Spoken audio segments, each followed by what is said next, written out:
Olá pessoal, tudo bem? Desde já agradeço a audiência de todos e vai deixando o seu like, pois ele é muito importante para nós. E dessa forma, o YouTube distribui para mais pessoas, assim como para ficarem bem informadas. Peço a você que ainda não se inscreveu, clique aí e se inscreva. E já ative o sininho de notificações, tá certo?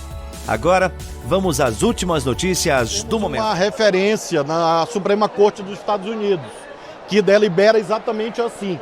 Ela delibera a partir dos votos individuais e é comunicada a posição da Corte, e não a posição individual desse ou daquele Justice nos Estados Unidos. Eu, aliás, se eu pudesse dar um conselho, é o seguinte: a sociedade não tem que saber como é que vota o ministro da Suprema Corte. Eu acho que o cara tem que votar, ninguém precisa saber. Votou a maioria 5-4, 4-6-4, 3-2. Today's a day that changed America. With one decision, the Supreme Court upended nearly 50 years of abortion as a constitutional right.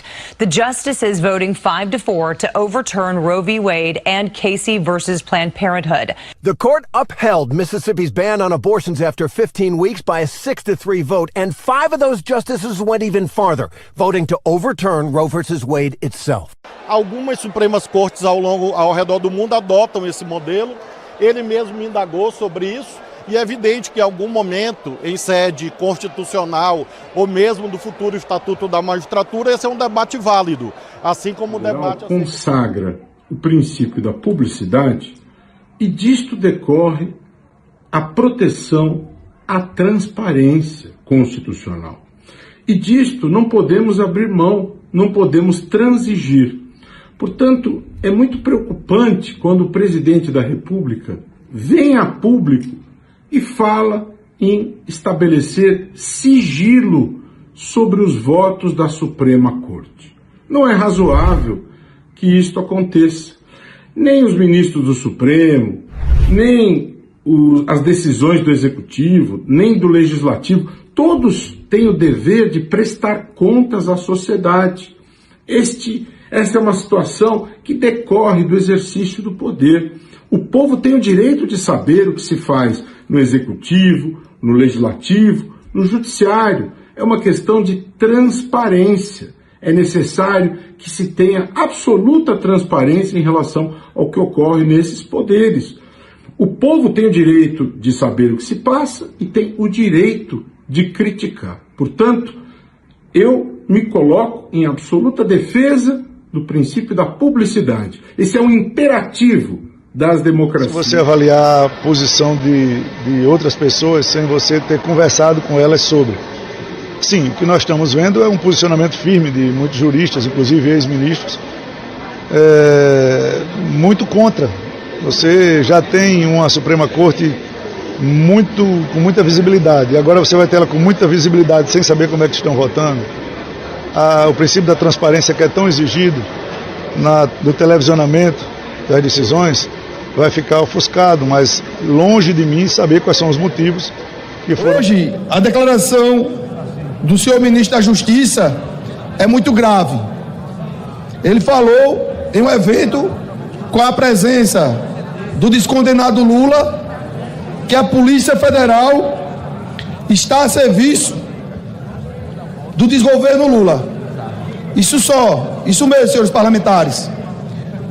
O ministro da Justiça, que hierarquicamente está acima do diretor-geral da Polícia Federal, afirmou de forma veemente e clara, está aí nas redes sociais, todos têm acesso à sua fala, que a Polícia Federal brasileira está a serviço do desgoverno Lula. Isso é de uma gravidade em uma democracia. Se esse parlamento funcionasse adequadamente com a maioria dos parlamentares, que infelizmente o Senado Federal está dormindo, e não façam muito zoada não para o Senado não acordar, porque o Senado está dormindo faz tempo. Então deixa os bichinhos dos senadores dormir. Não todos, obviamente, mas a grande maioria lá esmagadora está dormindo para os desmandos do Brasil. Quem ainda segura a democracia brasileira, que está hoje sendo atacada constantemente, é uma parte da Câmara dos Deputados. Isso é fato. O ministro da Justiça, senhor presidente. E aqui nós observamos a maioria dos líderes partidários fazendo cara de paisagem como se nada estivesse acontecendo. Em um Estado sério, em um parlamento independente, o ministro teria caído hoje mesmo. Por isso que iremos apresentar, senhor presidente, a autonomia da Polícia Federal.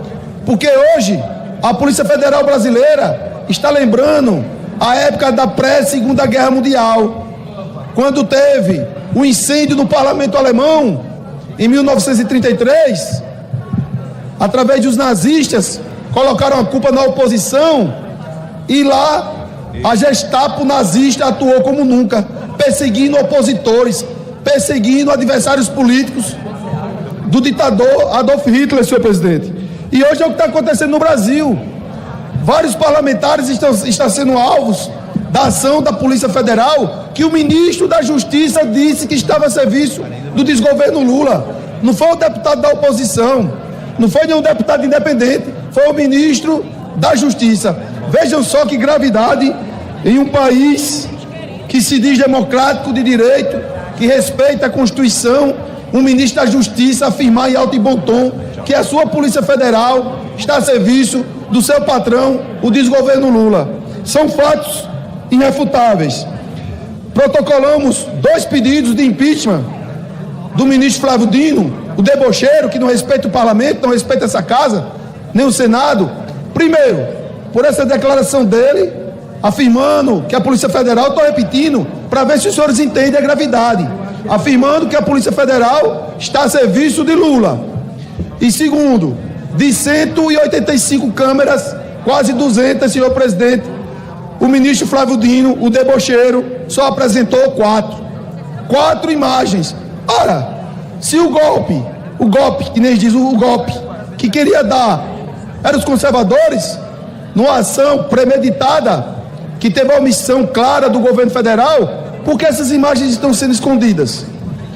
E o segundo, senhor presidente, para finalizar, esse tema é muito importante para provar o que estamos falando aqui, e que a Câmara dos Deputados é a última barreira da sociedade para a ditadura imposta pelo desgoverno Lula, que age às margens da lei, que caçam parlamentares ao arrepio da lei, que não cumpre a legislação, que não respeita o parlamento, que não respeita a independência dos poderes, que não respeita o povo brasileiro.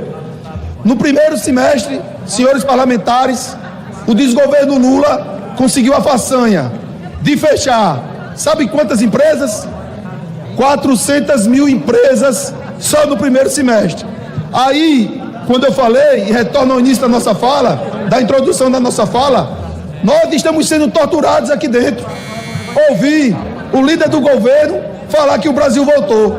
Realmente, o Brasil voltou. E essa frase pegou, voltou para o buraco que Dilma e Lula deixaram.